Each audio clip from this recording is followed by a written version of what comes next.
Imagine that there was a university that was above all others. Every person in the world desired greatly to go there because of the knowledge they could receive. The only problem was the tuition was too high for any one person to pay, and the entrance exam was almost impossible to pass. Now imagine your surprise when you received a letter one morning admitting you to the university. Not only did you get in, but also your tuition was paid for in full, and everything was to be provided for you so that you could learn and grow as much as you desired. You were even told that as long as you remained at the university, you could study as much as you want and get as much experience as you needed. There were no required classes. In fact, you could take whatever classes you'd like with whatever schedule and load that you'd like. How would you use such an opportunity? This is how the grace of Jesus Christ works.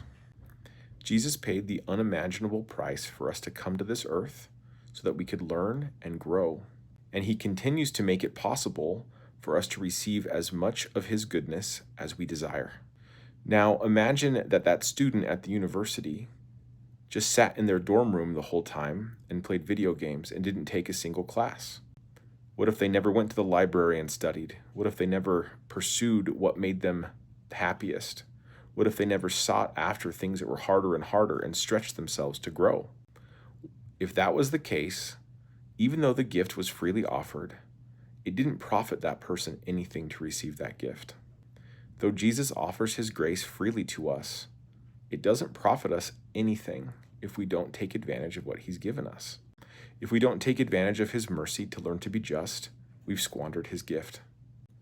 There is nothing that we can do to earn his gift, but there's nothing that he can do to force us to accept it. Take advantage of this precious gift, the precious gift of Jesus Christ, who even continues to pay your tuition, even if you haven't gone to classes yet. He keeps paying it, hoping that you'll take advantage of his gift.